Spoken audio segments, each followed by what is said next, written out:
የኢራን አጋር ኃይሎች በእስራኤል ላይ ጦርነት አወጁ። የትግራይ ክልል ጊዜያዊ አስተዳደር ለመንግስት ሰራተኞች የምንከፍለው ደሞዝ የለኝም አለ። የኢትዮጵያ ሰብአዊ መብቶች ኮሚሽን በአርሲ በሚገኙ ወረዳዎች በታጣቂዎች የተገደሉ ሰዎች 30 መሆናቸውን ጠቆመ።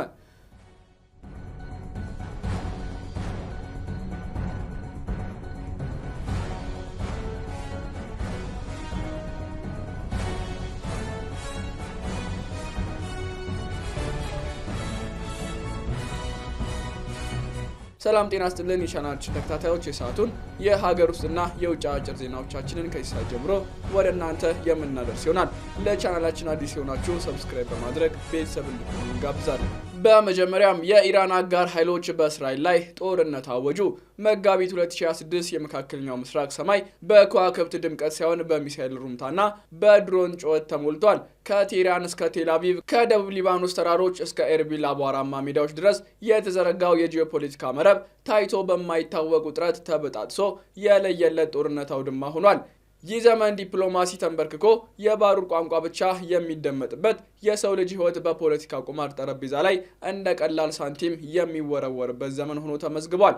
ዘገባዎች የሚያሳዩት አንድን የተናጠል ግጭት ሳይሆን እንደ ሸረሪት ድር እየተሳሰረ አንዱ ሲነካ ሌላው የሚርገፈገፍበትን ውስብስብ የክልላዊ ኃይሎች ፍልሚያ ነው። ታሪኩ የሚጀምረው በኢራቅ በሰሜናዊ ክፍል በኩርዲስታን ግዛት በምትገኘው ኤርቢል ከተማ ላይ በተሰነዘረ የሌሊት ጥቃት ነው። የከተማዋ ነዋሪዎች ከእንቅልፋቸው የባነኑት በዶሮ ጩኸት ሳይሆን ሰማዩ በሰነጠቀው የኢራን የባላስቲክ ሚሳኤል ነበር። የኢራን እስላማዊ አብዮት ዘብ ይህንን ጥቃት በሽብርተኞች ላይ የተወሰደ እርምጃ ሲል ይገልጿል። ኢላማቸውም ኮማላ የተሰኘው የኢራን ኩርድ ተገንጣይ ቡድን ዋና መምሪያ ነበር። ነገር ግን ከዚህ ወታደራዊ እርምጃ በስተጀርባ ያለው የፖለቲካ ሴራ እጅግ ጥልቅ ነው። ኢራን ይህንን ጥቃት የሰነዘረችበት ዋና ምክንያት አሜሪካ በተለይም የሲአይኤ ድርጅት እነዚህን ኩርድ ኃይሎች በመጠቀም በኢራን ኢስላማዊ ሪፐብሊክ ውስጥ ህዝባዊ አመፅን እንዲቀሰቀስ እየሰራች በሚል ስጋት ነው። የትራምፕ አስተዳደር ስልጣን ላይ ባለበት በዚህ ወቅት እንደ አውሮፓውያን አቆጣጠር በ2026 እንደተመለከትነው ዋሽንግተን የኢራን አገዛዝ ለመነቅነቅ የቆየውን ስልት እንደገና አቧራ አራግፋ እያወጣች ይመስላል። ምንም እንኳን የዋይት ሀውስ ቃል አቀባይ ይህንን ክስ ፍጹም ሐሰት ሲሉ ቢያጣጥሉትም ከመጋረጃው በስተጀርባ ያለው እውነታ ግን የጦር መሳሪያ ዝውውርና የድብቅ ስምምነቶች ታሪክ ያዘለ ነው። የኩርድ ታጣቂዎች ከምዕራቡ ዓለም ጋር ስለሚኖራቸው ወታደራዊ ትብብር የሚናፈሰው ወሬ በቴህራን ቤተ መንግስት ውስጥ እንቅልፍ የሚነሳ ስጋትም ሆኖ ቆይቷል። በኤርቤል የፈራረሱት ህንፃዎችና የመስታወት ስብርባሪዎች መሃል ተራው የኩርድ ህዝብ ለምን የሚለውን ጥያቄ ያነሳል። አንድ ነዋሪ በምሬት እንደገለጸው እኛ የዚህ ጦርነት አካል አይደለንም፣ መንስኤውም አይደለንም፣ ነገር ግን ዋጋውን እየከፈልን ያለነው እኛ ነን። ይህ አባባል የመካከለኛው ምስራቅን የዘላለም እርግማን ያሳያል። ዝሆኖች ሲጣሉ የሚጎዳው ሳሩ ነው። ኢራን ድንበር ተሻጋሪ በፈጸመችው በዚህ ጥቃት የኢራቅን ሉዓላዊነት መጣስ ብቻ ሳይሆን ክልሉን ወደ ባሰ ምስቅልቅል የሚገፋ የዶሚኖ ካርዶችን መደርደሯን ያመላክታል። ከኤርቢል ጭስ በስተ ምዕራብ በደቡብ ሊባኖስና በሰሜን እስራኤል ድንበር ላይ ሌላ የሞት ድግስ ተጥዷል።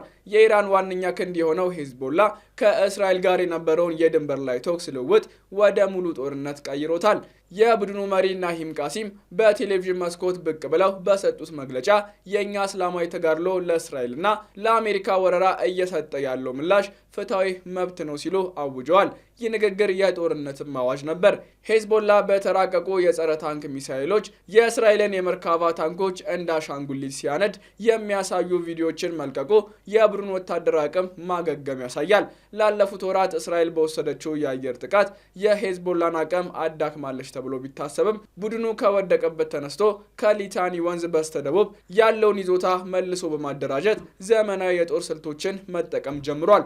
በተለይም በሜሮን የሚገኘው የእስራኤል የአየር ትራፊክ መቆጣጠሪያ ማዕከል ማውደማቸውና በጎላን ኮረብቶች ላይ በሚገኘው የ210ኛው ክፍለ ጦር መምሪያ ላይ የሮኬት ናዳ ማውረዳቸው ግጭቱ ከታክቲካዊ ልውውጥ ወደ ስትራቴጂካዊ ውድመት መሸጋገሩን ያሳያል።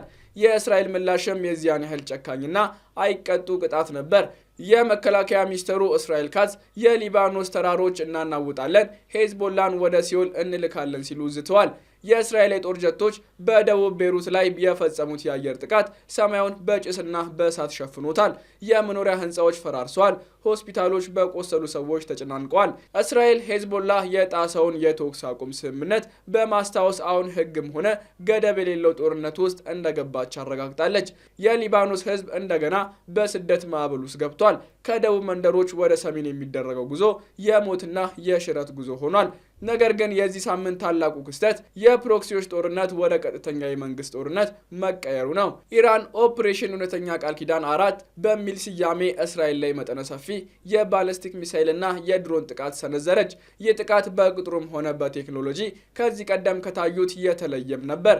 የኢራን አብዮታዊ ዘብ ከ40 በላይ የሚሆኑ ተወርዋሪ ሚሳይሎችን እጅግ ዘመናዊ ከሆነው ፋታ 2 ሃይፐርሶኒክ ሚሳይል ጋር በማቀዳጀት ወደ እስራኤል ከተሞች ተኮሰች። የቴል አቪቭና የእስራኤልም ሰማይ በሌሊት ብርሃን ተጥለቀለቀ። የእስራኤል አይረንዶም፣ ዴቪስ ስሊግ እና አሮ የተሰኙ የአየር መከላከያ ስርዓቶች ከሰማይ የሚዘንበውን እሳት ለመከላከል ሲንኮታኮቱ ታዩ። ይሁን እንጂ የኢራን ሚሳይሎች ብዛትና ፍጥነት የመከላከያ ስርዓቱን ሰባብሮ በመግባት በቴል አቪቭ፣ በብኒ ብራክ እና በሌሎች ማዕከላዊ ከተሞች ላይ ጉዳት አድርሰዋል። የመኖሪያ ህንፃዎች ተመትተዋል። መንገዶች በጉድጓድ ተሞልተዋል። የእሳት ቃጠሎችም ከተማዋን ውጠዋል። ይህ ክስተት የእስራኤልን የማይደፈር የአየር ክልል ትረካ ጥያቄ ምልክት ውስጥ የከተተ ሲሆን በህዝቡ ዘንድም ከፍተኛ ድንጋጤ ፈጥሯል። ኢራን ይህንን እርምጃ የወሰደችው እስራኤልና አሜሪካ በቴህራንና በሌሎች የኢራን ከተሞች በሚገኙ ወታደራዊ ተቋማት፣ የሚሳኤል ማምረቻዎችና የአየር መከላከያ ጣቢያዎች ላይ ለፈጸሙት ጥቃት የአጸፋ ምላሽ ለመስጠት ነው።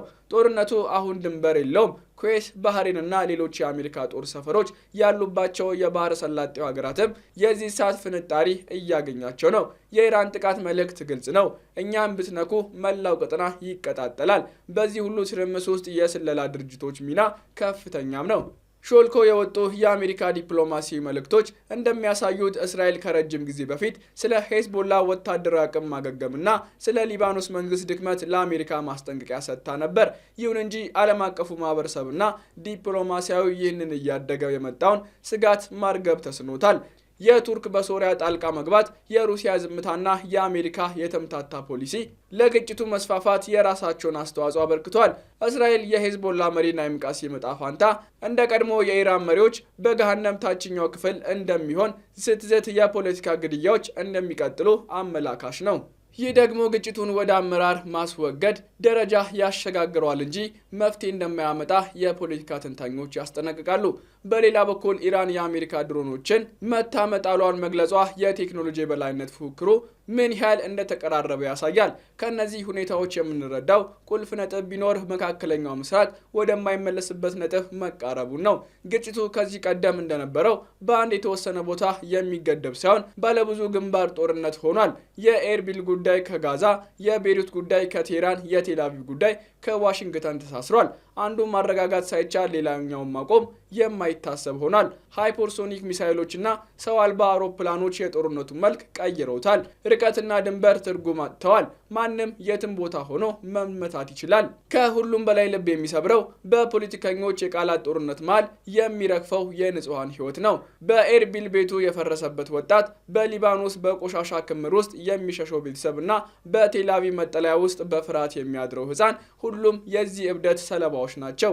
ይህ ጦርነት የሚያሳየው የመከላከል አቅም የሚባለው ጽንሰ ሀሳብ መክሸፉን ነው። እስራኤል በኃይል፣ ኢራን በሚሳኤል፣ አሜሪካ በዲፕሎማሲና በጦር መሳሪያ እርዳታ ሰላም ለማምጣት ያደረጉት ጥረት አልተሳካም። ይልቁንም እሳቱን በቤንዚን የማጥፋት ያህል ሆኖ ቀጠናውን ወደ አመድነት እየለወጠው ይገኛል። መጪው ቀናት ጨለማ፣ በባሩድ ጭስ የታፈኑና በደም የተጻፉ እንደሚሆኑ ለመገመት ነብይ መሆን አይጠበቅም። ዓለም ትንፋሿን ዋጥ አድርጋ እየተመለከተች ነው። ነገር ግን ለዚህ ሰደድ እሳት ውሃ የሚሆን መፍትሄ ያለው አካል እስካሁን አልተገኘም። በመቀጠል የትግራይ ክልል ጊዜያዊ አስተዳደር ለመንግስት ሰራተኞች የምንከፍለው ደሞዝ የለኝም አለ። የተስፋ ፀሐይ ብቅ ትላለች፣ የሰላም አየርም ይተነፍሳል ተብሎ በተጠበቀበት የትግራይ ምድር የሰሞኑ ዜና እንደገና የኑሮን ሰማይ ያጨለመ ከባድ ደመና ሆኖም ተደቅኗል። የካቲት 24 ቀን 2018 ዓ.ም የትግራይ ክልል ጊዜያዊ አስተዳደር ያወጣው መግለጫ በወረቀት ላይ የሰፈረ የቢሮክራሲ ሪፖርት ብቻ ሳይሆን በሺዎች የሚቆጠሩ የመንግስት ሰራተኞችን ማጀት የሚፈታተን አስደንጋጭ የረሃብ ቃጭል ሆኖ ተሰምቷል።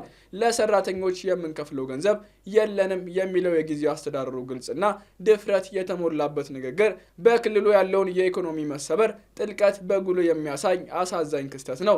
ይህ ክስተት በድንገት የተፈጠረ ሳይሆን ክልሉ ካሳለፈው የረጅም ጊዜ የጦርነትና የውድመት ምዕራፍ በኋላ ለማገገም በሚደረጉ ጉዞ ላይ ያጋጠመ ከባድ እንቅፋት ነው። አስተዳደሩ እንደገለጸው ለችግሩ ዋነኛ መንስኤ ከፌዴራል መንግስት ሊለቀቅ የነበረው የበጀት ድጎማ መዘግየት ነው።